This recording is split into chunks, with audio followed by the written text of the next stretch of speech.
नमस्कार विद्यार्थी मित्रांनो, एस के एम पी स्लॅब या चॅनलवरती सर्वांचं सहर्ष स्वागत आहे. आपल्याला आजच्या लेक्चरमध्ये आपण जो काही महत्त्वाचा भाग आहे तो म्हणजे भाग क्रमांक 5 झालेला आहे. काल आपल्या लेक्चरमध्ये आज आपण पाठ क्रमांक 6 बघणार आहे. अतिशय महत्त्वाचा पाठ आहे. एक्झामला याच्यावरती वारंवार प्रश्न विचारले जाणारे जे घटक आहेत तेच आपण घटक या ठिकाणी काय करणार आहे, घेणार आहे. अतिसंभाव्य प्रश्न सिरीज पाठ क्रमांक 6 यामध्ये संयुक्त पूर्वपरीक्षा जी आपली 30 एप्रिल रोजी होणार आहे ही समोर ठेवता आपल्याला खूप साऱ्या महत्त्वाच्या घडामोडी आपण घेतल्या आहेत. मागे जे काही लेक्चर आतापर्यंत झाले 1 ते भाग 5 पर्यंत ते पण सर्वांनी काय करायचे त्या ठिकाणी व्यवस्थित ऐकून घ्यायचे आहेत. नक्कीच तुम्हाला या येणाऱ्या एक्झाममध्ये खूप सारे फायदे होतील. त्यामुळे जास्तीत जास्त विद्यार्थ्यांपर्यंत लेक्चरची लिंक शेअर करा, चॅनलला सबस्क्राईब आणि लेक्चरला लाईक करायला विसरू नका. आणि सर्वात महत्त्वाचं म्हणजे जे काही तुम्ही बघितलं ते छोटे छोटे नोट्स पण तयार करत जावा की जेणेकरून तुम्हाला येणाऱ्या एक्झाममध्ये याचे खूप जास्त तुम्हाला फायदे होतील. तर आणि एस के एम पी स्लॅब नावाचं जे काही ॲप्लिकेशन आहे ते पण सर्वांनी डाउनलोड करायचं आहे. चला तर मग आपण आपल्या लेक्चरची सुरुवात करूया. पाठ क्रमांक 6 मध्ये आपल्या सर्वांचं सहर्ष स्वागत आहे. आणि या पाठचा जर विचार केला तर याच्यामध्ये पहिला प्रश्न तुमच्या समोर आहे. मनरेगा योजना अतिशय महत्त्वाची योजना ज्यावरती वारंवार प्रश्न विचारले गेले, त्याचा कायदा वगैरे अंतर्गत राबवण्यात येणाऱ्या प्रकल्पाचे लेखापरीक्षणाचे काम डॅश मार्फत केले जाते. पहिला ऑप्शन आहे राज्य शासन, दुसरा ऑप्शन आहे केंद्र शासन, तिसरा ऑप्शन आहे ग्रामपंचायत आणि चौथा ऑप्शन आहे ग्रामसभा. ओके, पटापट आन्सर द्यायचे सर्व विद्यार्थ्यांनी. प्रश्न अतिशय महत्त्वाचा आहे. आणि या मनरेगाचा जर विचार केला तर ही योजना जी आहे ती 2005ला कायदा झाला होता. या योजनेच्या संदर्भात जो कायदा आहे तो 2005 मध्ये झालेला आहे. 2006ला ही योजना काय झाली या ठिकाणी चालू झालेली आहे. 2008 मध्ये विचार केला या योजनेचा तर संपूर्ण देशामध्ये, आणि 2009 मध्ये महात्मा गांधीजी राष्ट्रीय ग्रामीण रोजगार हमी योजना असं नाव जे आहे ते 2009 मध्ये ह्या योजनेचं झालेलं आहे. लवकर आणि या योजनेअंतर्गत जे आहे महिलांना 33% आरक्षण दिलं जातं. या योजनेच्या अंतर्गत अकुशल कामगारांना 100 दिवस, त्यानंतर जर एका ठराविक दिवसामध्ये त्यांना रोजगार उपलब्ध करून दिला नाही तर अतिरिक्त भत्ता देखील काय केला जातो, उपलब्ध करून दिला जातो. महिलांना देखील या योजनेच्या अंतर्गत 33% आरक्षण दिलेलं आहे. या प्रश्नाचा जर विचार केला तर या प्रश्नाचं आन्सर जे येतं ते ग्रामपंचायत, ऑप्शन क्रमांक 3 हे या प्रश्नाचं उत्तर आहे. ग्रामपंचायत, ऑप्शन क्रमांक 3. मनरेगा योजनेअंतर्गत राबवण्यात येणाऱ्या प्रकल्पाचे लेखापरीक्षणाचं काम जे आहे ते ग्रामपंचायत यांमार्फत केलं जातं. स्थानिक स्वराज्य संस्थांमधला एक महत्त्वाचा घटक आहे ग्रामपंचायत, त्यानंतर येते पंचायत समिती, झेडपी वगैरे. मग योजना ज्या आहेत इकॉनॉमिक्समध्ये योजनांचा जो काही योजनांना जे काही महत्त्व आहे ते अनन्यसाधारण असं महत्त्व आहे. योजनावरती वारंवार काय केले जातात या ठिकाणी प्रश्न विचारले जात असतात. मनरेगा योजना याच्यावर आत्ताच रिसेंटली जी कंबाईन झाली या कायद्यावरती प्रश्न विचारला होता. कायदा कोणत्या वर्षी झाला तर 2005 मध्ये हा कायदा झालेला आहे. याचबरोबर तुम्हाला जवाहर ग्राम समृद्ध योजना असेल किंवा ग्राम स्वरोजगार योजना जी आहे ती 1999ची, शहरी रोजगार योजना असेल ती 1997ची. सर्वच्या सर्व योजना तुम्हाला पाठ करून ठेवायच्या आहेत. योजनांवरती प्रश्न विचारले जातात. त्यानंतर integrated rural development programme IRDP हा प्रोग्राम 1980चा अतिशय महत्त्वाचा आहे. इंदिरा गांधी आवास योजना असेल, त्यानंतर बाकीच्या ज्या आहेत रोजगार हमी योजना, विस पागे त्याचे जनक 1972-73ची सांगली या जिल्ह्यामध्ये ती पहिल्यांदा या ठिकाणी राबवण्यात आली होती. लक्षात ठेवायचं आहे रोजगार हमी योजना, विस पागे त्याचे जनक आहेत, लक्षात ठेवायचे तुम्हाला. म्हणजे या प्रश्नाचा जर विचार केला तर मनरेगा योजनेअंतर्गत ज्या काही महत्त्वाच्या गोष्टी असतात त्या म्हणजे कोणत्या तर यामध्ये ग्रामपंचायतीमार्फत हे प्रकल्प जे आहेत याचं लेखापरीक्षणाचं काम जे आहे ते केलं जात असतं. 2005 मध्ये या संदर्भात कायदा झाला होता आणि 2006चा विचार केला तर ही योजना जी आहे ती चालू झालेली आहे. जवळपास 200 जिल्ह्यांमध्ये, पण 2008 मध्ये सर्व देशामध्ये संपूर्णतः लागू झाले. 2009 मध्ये याला राष्ट्रपिता म्हणजेच महात्मा गांधीजी राष्ट्रीय ग्रामीण रोजगार हमी योजना असं या योजनेला काय करण्यात आलेलं आहे, नामकरण असं या योजनेचं करण्यात आलेलं आहे. अतिशय महत्त्वाची योजना आहे. या योजनेवरती प्रश्न विचारले जातात. सर्वाधिक या संदर्भात जो काही याच्यातून वेतन दिलं जातं म्हणजे सर्वाधिक हरियाणामध्ये आहे बहुतेक, लक्षात ठेवायचं आहे. आणि महाराष्ट्र वगैरे बाकीच्या राज्यांमध्ये पण बऱ्यापैकी तुम्हाला पर डे जे काय असतात ते उपलब्ध करून दिले जात असतात पैशाच्या या योजनेच्या माध्यमातून. नेक्स्ट क्वेश्चन, योजना या संदर्भातच प्रश्न आहे. बऱ्यापैकी सर्व घटक आपण ओव्हरऑल क्लिअर करत आणलेले आहेत. त्यामुळे सर्वांनी जास्तीत जास्त वेळा हे लेक्चर बघायचे आहेत. खूप बेस्ट पद्धतीने तुम्हाला इकॉनॉमिक्सचं या ठिकाणी जे काही महत्त्वाचे घटक आहेत ते तुम्हाला एक्सप्लेन केलेत पहिल्या 5 ह्याच्यामध्ये. त्यामुळे वारंवार लेक्चर सर्वांनी बघायचं आहे. अनाथ वृद्ध ज्यांना पेन्शन लाभ मिळत नाही त्यांना मोफत धान्य वाटप केलं जातं, लक्षात ठेवायचं आहे. दरमहा किती धान्य दिलं जातं सांगा सगळ्यांनी चॅटबॉक्समध्ये. 10 kg, 10 किलो, लक्षात ठेवायचं आहे. ओके, दरमहा 10 किलो हा प्रश्न बनू शकतो. तर या प्रश्नाचं अचूक उत्तर आहे अन्नपूर्ण योजना, ऑप्शन क्रमांक 2. अन्नपूर्ण योजना अतिशय महत्त्वाची योजना आहे. या अन्नपूर्ण योजनेवरती प्रश्न येऊ शकतो. अन्नपूर्ण योजनेचा विचार केला तर ही योजना 9व्या पंचवार्षिक योजनेच्या कालावधीमध्ये, 9व्या पंचवार्षिक योजनेमध्ये अन्नपूर्ण योजना जी आहे ती राबवण्यात आलेली होती. मग 9व्या योजनेचे कार्यकाल तुम्हाला माहीत असला पाहिजे, 12व्या योजनेचा कार्यकाल माहीत असला पाहिजे, 12 ते 17 10व्या योजनेचा कार्यकाल माहीत असला पाहिजे. यामध्ये 10व्या योजनेचा कार्यकाल जो आहे तो 2002 ते 7 आणि 1997 ते 2002 पर्यंत हा 9व्या पंचवार्षिक योजनेचा काय आहे या ठिकाणी कार्यकाल आहे. 9व्या योजनेमध्ये अन्नपूर्ण योजना, अंत्योदय योजना असे लक्षात ठेवायचं आहे. गरीब लोकांना अन्न सुरक्षा पुरवणारी ही योजना, अंत्योदय योजना, ही योजना 2000 मध्ये आपल्या देशामध्ये काय केली होती, या ठिकाणी राबवण्यात आलेली होती अंत्योदय योजना.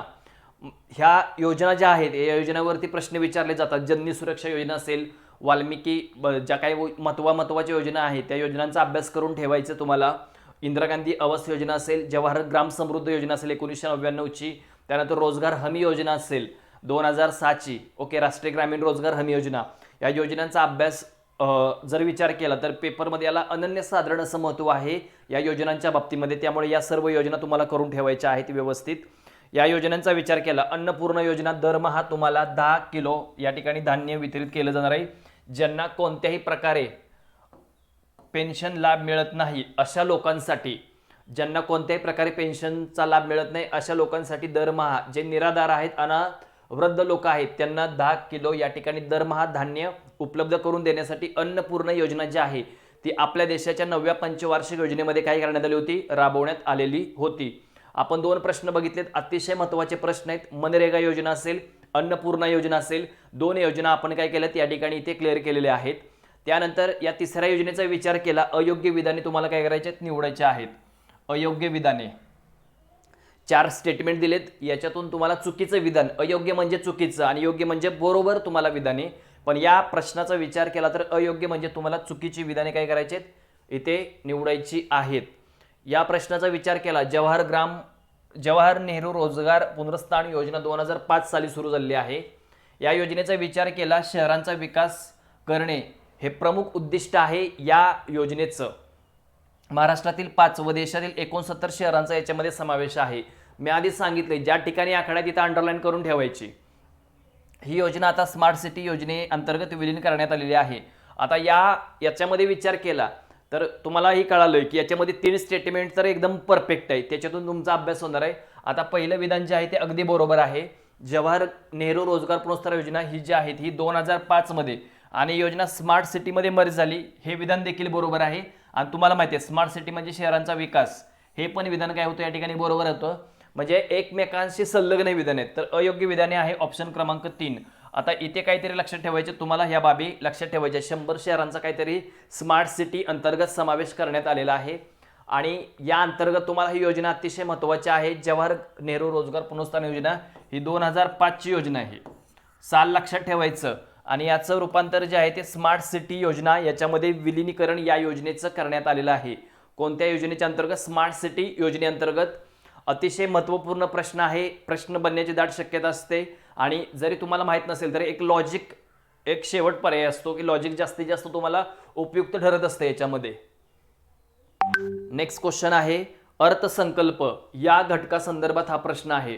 अर्थसंकल्पाचा विचार केला तर भारतीय घटनेतील कलम 112 अंतर्गत वार्षिक वित्तीय विवरणपत्र हे केंद्राचं बजेट असतं आणि 202 कलमांतर्गत राज्याचं बजेट मांडलं जातं. कोणाचं, राज्याचा अर्थसंकल्प मांडला जातो. रेल्वेचा पहिला अर्थसंकल्प जो आहे, रेल्वेचा पहिला स्वतंत्र अर्थसंकल्प कोणत्या वर्षी मांडण्यात आला होता? पटापट आन्सर द्यायचे सर्व विद्यार्थ्यांनी.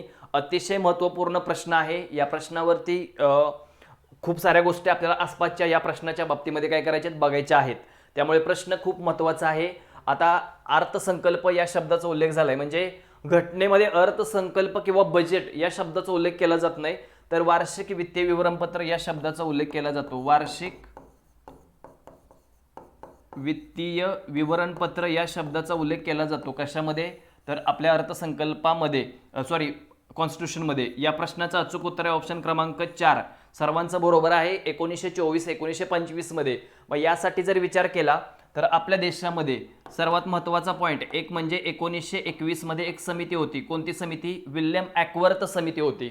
विल्यम ॲकवर्थ समितीच्या शिफारसीनुसार आपल्या देशामध्ये जो अर्थसंकल्प आहे, रेल्वे अर्थसंकल्प, 1924 पासून काय केला जायचा? 1924-25 पासून स्वतंत्र मांडला जायचा. रेल्वे अर्थसंकल्प जो आहे तो स्वतंत्र मांडला जायचा.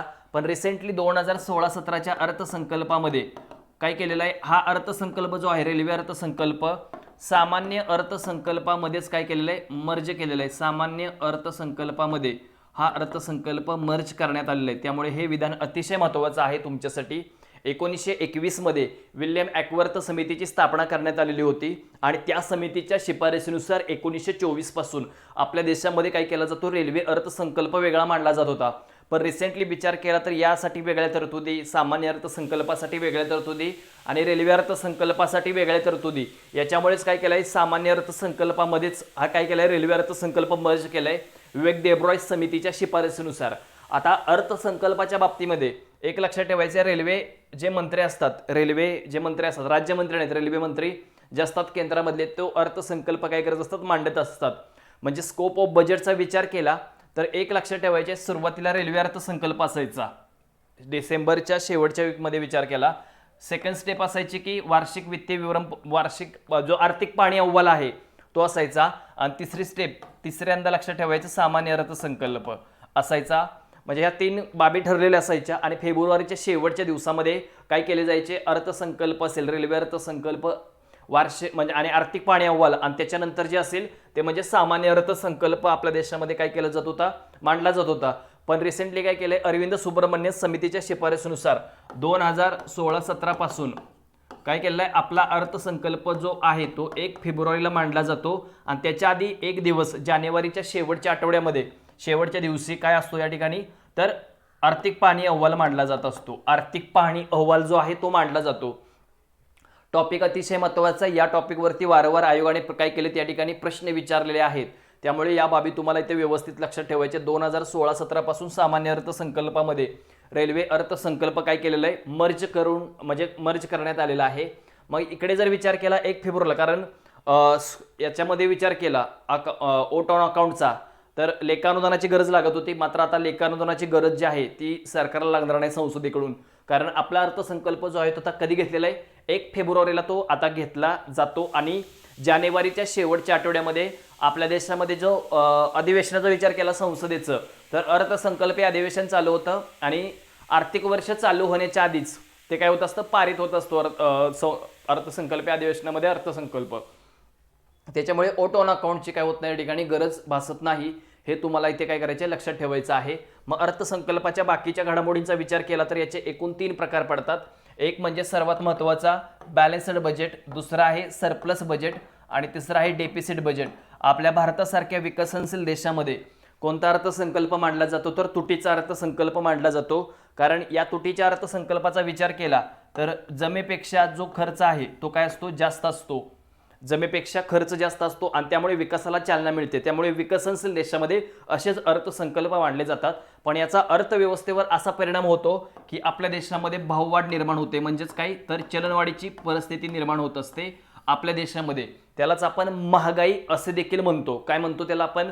महागाई देखील असे संबोधले जाते. सरप्लस बजेटचा विचार केला तर या सरप्लस बजेटमध्ये एकूण जमेपेक्षा जो खर्च आहे तो काय असतो? याच्यामध्ये कमी असतो. आणि बॅलन्स्ड बजेटमध्ये जमा आणि खर्च इक्वल असतो.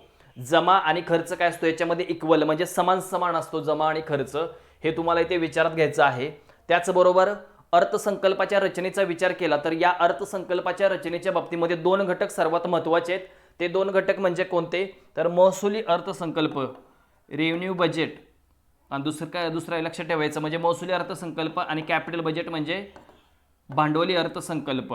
भांडवली जमा, भांडवली खर्च असे 2 प्रकारचे पडतात. महसुली जमा आणि महसुली खर्च असे रेव्हेन्यू बजेटचे असे काय करतात? असे 2 प्रकार या ठिकाणी पडत असतात.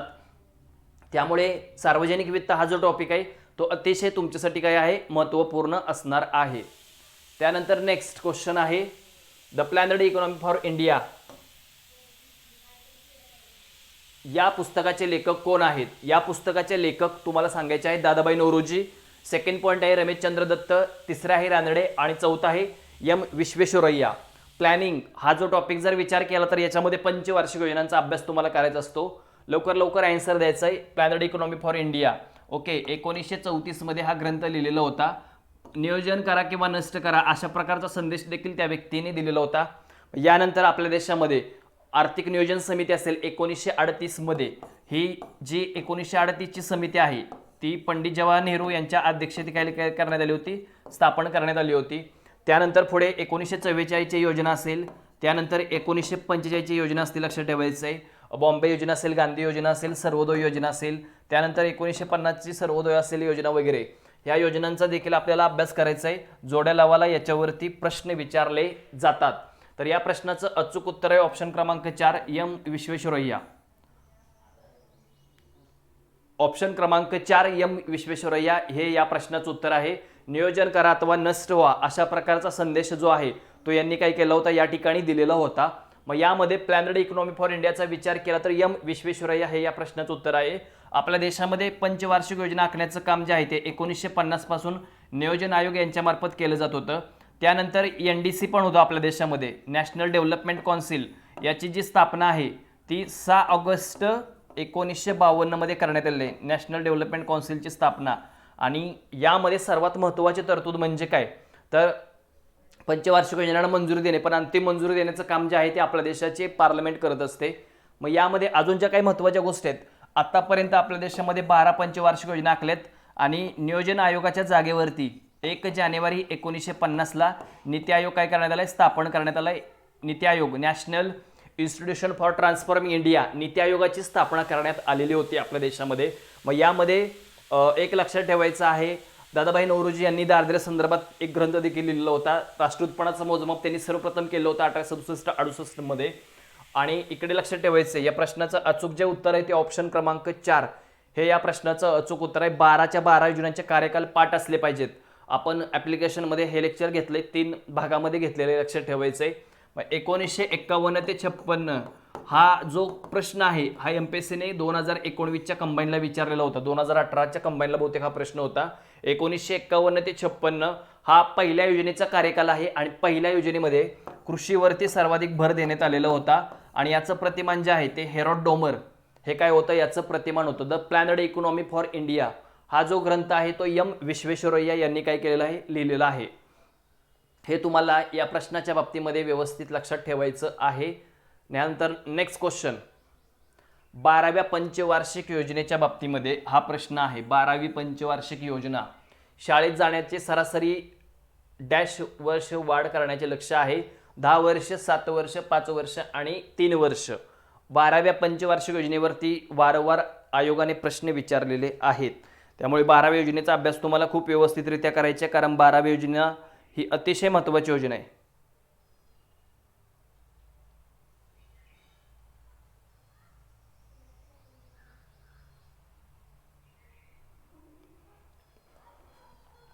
या प्रश्नाचं अचूक उत्तर आहे ऑप्शन क्रमांक 2 7 वर्ष. शाळेत जाण्यासाठी सरासरी जे वय आहे ती किती केलेलं आहे, 7 वर्ष या ठिकाणी केलेलं आहे. आता 12व्या योजनेचा इथे उल्लेख झालाय, म्हणजे त्याच्या सर्व घडामोडी आपल्याला माहित असल्या पाहिजेत. 2012 ते 2017 असा या योजनेचा कार्यकाल आहे. 2012 ते 2017, 2012 ते 2017 हा जो कार्यकाल आहे तो 12व्या पंचवार्षिक योजनेचा कार्यकाल आहे, 12व्या योजनेचा. आता या योजनेचा जर विचार केला तर तुम्हाला लक्षात ठेवायचं आहे, faster sustainable and inclusive growth हे याची थीम होती. 12व्या पंचवार्षिक योजनेची थीम आहे जी faster sustainable and inclusive growth. आणि शाळेत जाण्याचे सरासरी वय 7 वर्ष करणे हे प्रमुख उद्दिष्ट होतं. दारिद्र्य, बेकारी, बेरोजगारी कमी करणे, एवढ्या म्हणजे लोकांना रोजगार उपलब्ध करून देणे, अशा बऱ्यापैकी तरतुदी या 12व्या पंचवार्षिक योजनेमध्ये होत्या.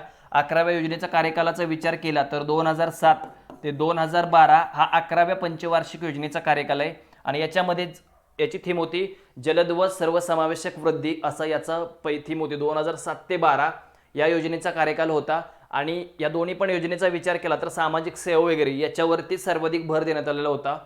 आणि म्हणूनच 1 ते 12 योजनांमध्ये पहिल्या 4-5 योजना, शेवटच्या 2-3 योजना 9, 10, 11, 12 ह्या तुम्हाला खूप व्यवस्थित करून ठेवायच्या आहेत.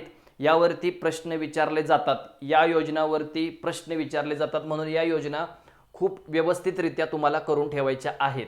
म्हणजेच आतापर्यंत विचार केला आपण, हा एक प्रश्न बघितला होता, प्लॅनड इकॉनॉमी फॉर इंडिया असेल. त्यानंतर आपण रेल्वेचा जो काही अर्थसंकल्प वगैरे आहे त्या संदर्भातचा हा प्रश्न बघितलेला होता. त्यानंतर ही योजना असेल, त्यानंतर ही असेल अन्नपूर्णा योजना, आणि त्याच्या आधीची मनरेगा योजना. म्हणजे एवढे आपण प्रश्न, अतिशय महत्त्वाचे प्रश्न बघितलेत.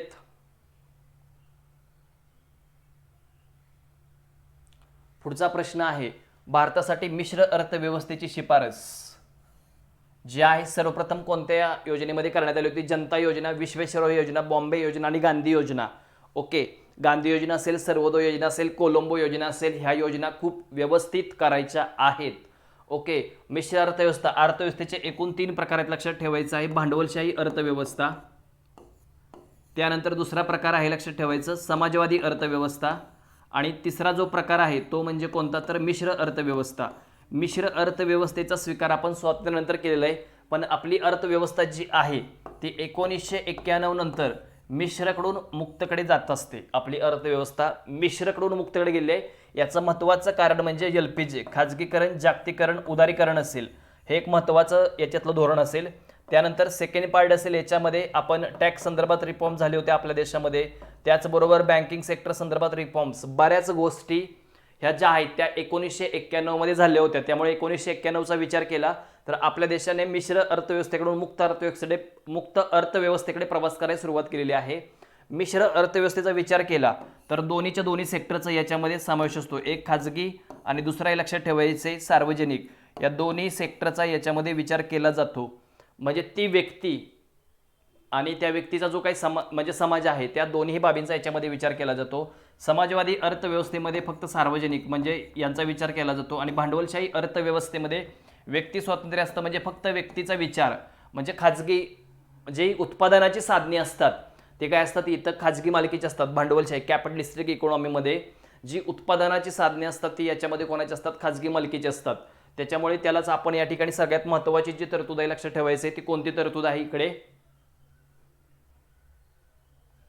ही तुम्हाला काय करायचं आहे या टॉपिकच्या बाबतीमध्ये लक्षात ठेवायचे आहे. समाजवादी अर्थव्यवस्थेचा जर विचार केला तर समाजवादी अर्थव्यवस्थेमध्ये तुम्हाला एक बाब लक्षात ठेवायची आहे, ती म्हणजे कोणती, तर समाजवादी अर्थव्यवस्थेमध्ये उत्पादनाची साधने ही सरकारची मालकीची असतात, आणि मिश्र अर्थव्यवस्थेमध्ये उत्पादनाची जी साधने असतात ती खाजगी मालकीची आणि सार्वजनिक म्हणजे सरकारच्या मालकीची असतात. त्यामुळे इकडे व्यक्ती आणि व्यक्तीचं म्हणजे व्यक्ती स्वातंत्र्य नसणार आहे, इथे लक्षात ठेवायचे तुम्हाला. दोन्हीच्या दोन्ही इकडे जर विचार केला, समाजवादी अर्थव्यवस्थेमध्ये व्यक्ती स्वातंत्र्य असत नाही. यामध्ये जनता योजना असेल, बॉम्बे योजना असेल, गांधी योजना असेल, ह्या योजना देखील व्यवस्थित करायच्या आहेत. पुढचा प्रश्न आहे, अनकटाडची स्थापना 1964 मध्ये. युनोचे सर्व सदस्य अनकटाडचे पण सदस्य असतात.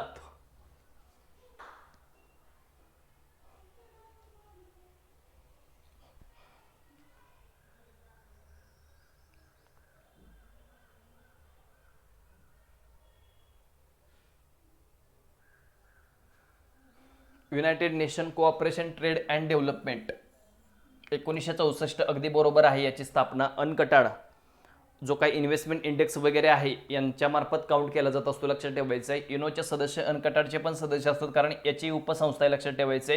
त्यामुळे या प्रश्नाचं अचूक उत्तर आहे ऑप्शन क्रमांक 3. दोन्हीच्या दोन्ही विधाने या ठिकाणी काय आहेत, बरोबर आहेत. आंतरराष्ट्रीय संघटना सर्वच्या सर्व तुमच्या पाठ असल्या पाहिजेत. याच्यामध्ये 194च्या आसपास काहीतरी सदस्य असतील बघा याचे. ओके, एकदा चेक करा तुम्ही किती सदस्य आहेत याच्यामध्ये. United Nation Cooperation Trade and Development UNCTAD लक्षात ठेवायचं आहे.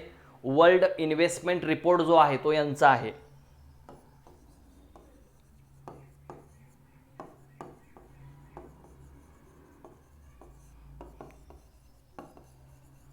World investment report.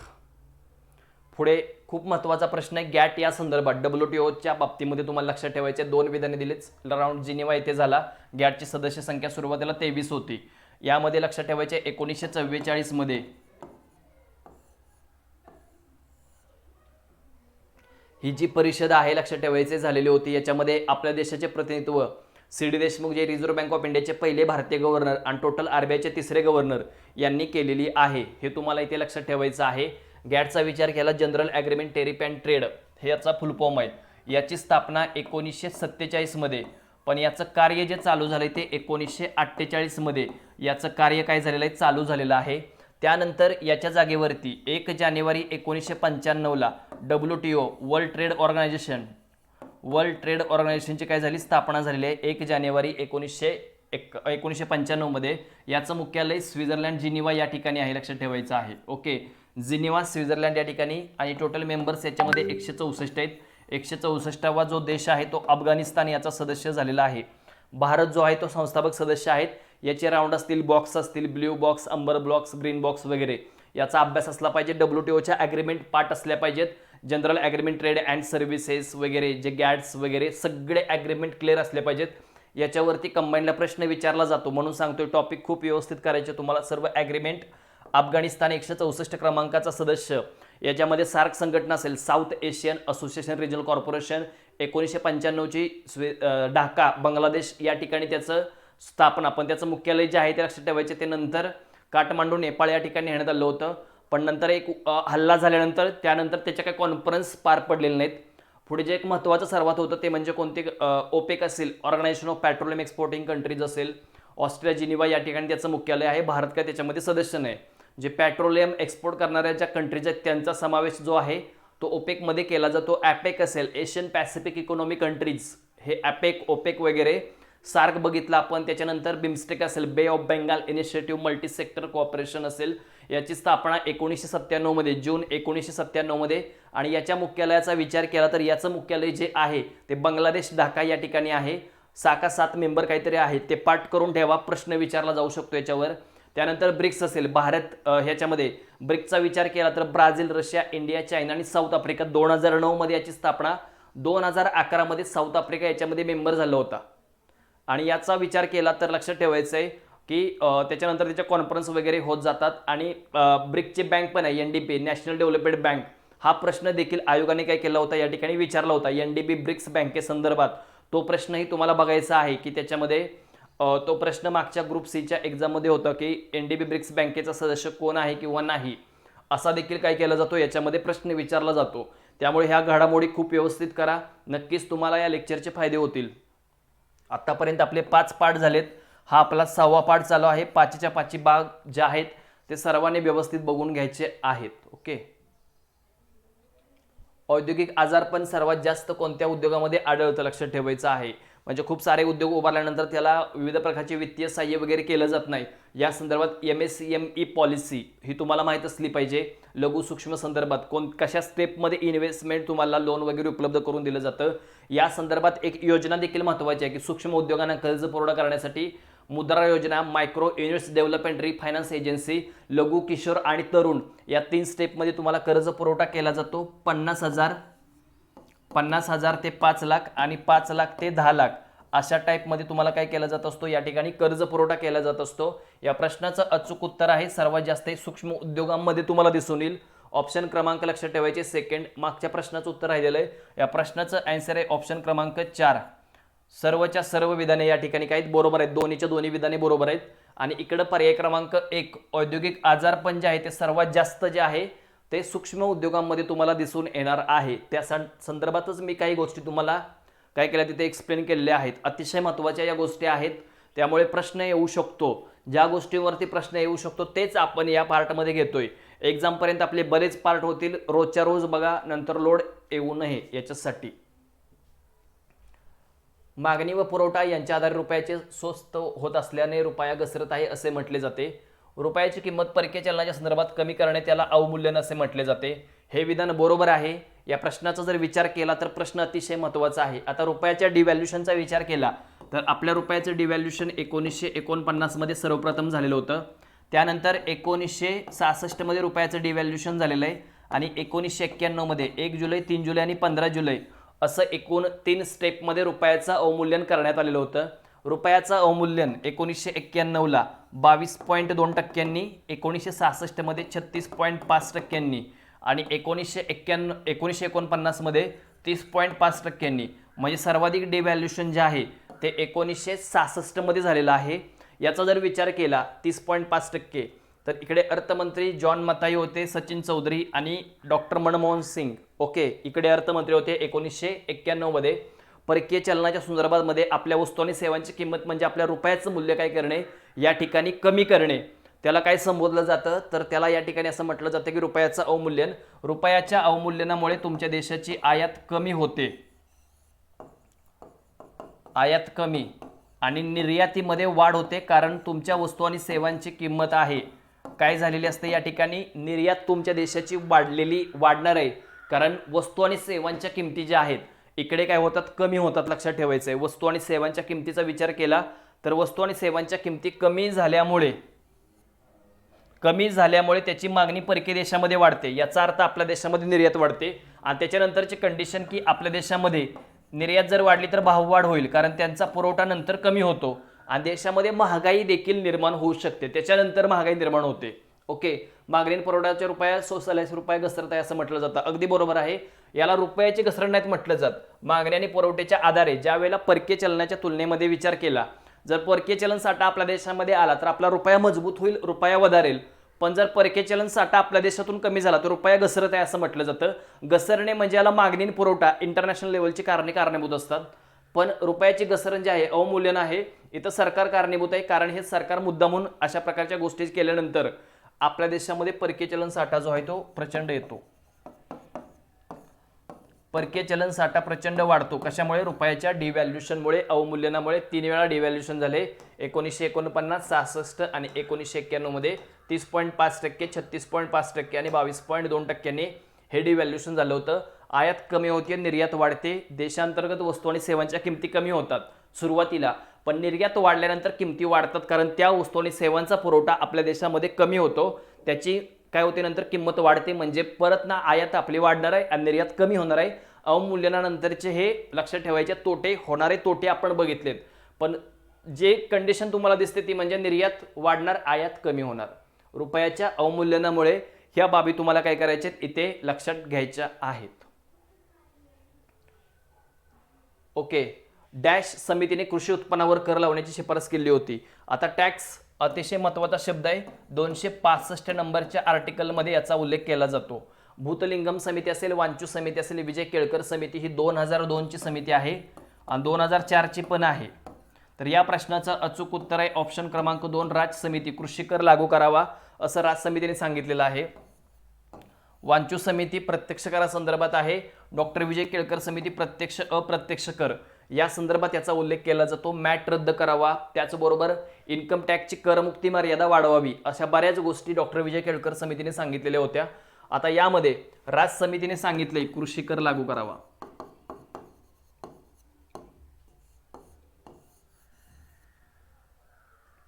राजा चेलया समिती 1991 ची जी समिती आहे सर्वात महत्त्वाची ती म्हणजे कोणती? राजा चेलया समिती. ही जी समिती आहे ही समिती टॅक्स रिफॉर्म समिती म्हणून ओळखली जाते. कर सुधारणा समिती म्हणून 1991 ची राजा चेलया समिती काय केली जाते? ओळखली जाते. या समितीवरती देखील प्रश्न विचारले गेलेले आहेत. समितीने कृषी उत्पन्नावर कर लावण्याची शिफारस जी आहे ती कोणत्या समितीने केलेली आहे? तर या ठिकाणी राज समितीने केलेली आहे.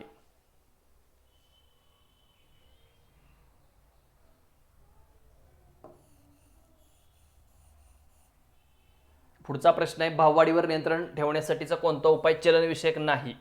म्हणजे चलनविषयक म्हणजे इथं चलन धोरण म्हणजे आरबीआय, म्हणजे उपाय कोणता आहे असा की जो राजकोषीय उपाय आहे असं शोधायचं तुम्हाला आता इथं. तर या प्रश्नाचं अचूक उत्तर आहे सरकारी खर्चात कपात. सरकारचा उल्लेख झालाय म्हणजे इथं राजकोषीय धोरण, इथं आरबीआय असेल मौद्रिक धोरण, इथं आरबीआय असेल मौद्रिक धोरण, इथं आरबीआय असेल मौद्रिक धोरण. अतिशय सोपा प्रश्न आहे. सरकारी खर्चामध्ये कपात किंवा टॅक्स कमी करणे चलन म्हणजे इन्फ्लेशनवरती कंट्रोल करण्यासाठी. बँक दर इन्फ्लेशनवरती कंट्रोल ठेवण्यासाठी बँक दराचा कसा वापर होतो? तर बँक दरामध्ये वाढ केली जाते. इथं काय केलं जातं? रोख्यांची विक्री केली जाते. आधी किमतीच्या नोटा चलनातून काढून घेतल्या जातात. हे तुम्हाला लक्षात ठेवायचं या प्रश्नाच्या बाबतीमध्ये. प्रश्न अतिशय सोपा आहे.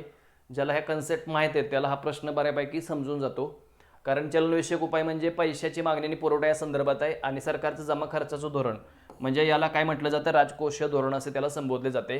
रोख्यांची खुल्या बाजारात खरेदी विक्री, बँक दर ही जी साधने आहेत ती रिझर्व्ह बँक ऑफ इंडियाची संख्यात्मक साधने आहेत. मौद्रिक धोरणाची कोणती साधने आहेत? संख्यात्मक साधने आहेत.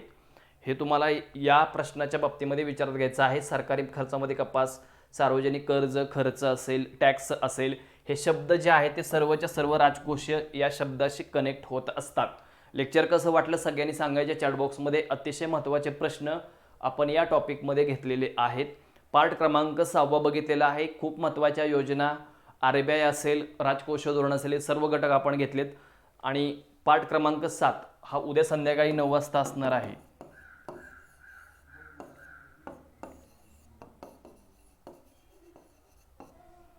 पार्ट 7वा 6 पार्ट झालेत. व्यवस्थित बघा, खूप चांगले मार्क्स आहेत तुमच्या. अशा पद्धतीने कोणीही घेतलेलं नसेल एवढ्या चांगल्या पद्धतीने प्रत्येक टू द पॉईंटवरती लेक्चर घेतलेलं आहे. अतिशय महत्त्वाचं लेक्चर आहे, त्यामुळे सर्वांनी लेक्चर जे आहे ते व्यवस्थित करायचं आहे. खूप जास्त तुम्हाला फायदे होणार आहेत या लेक्चरच्या माध्यमातून. चालेल, मग या ठिकाणी आपण आता थांबणार आहोत. धन्यवाद.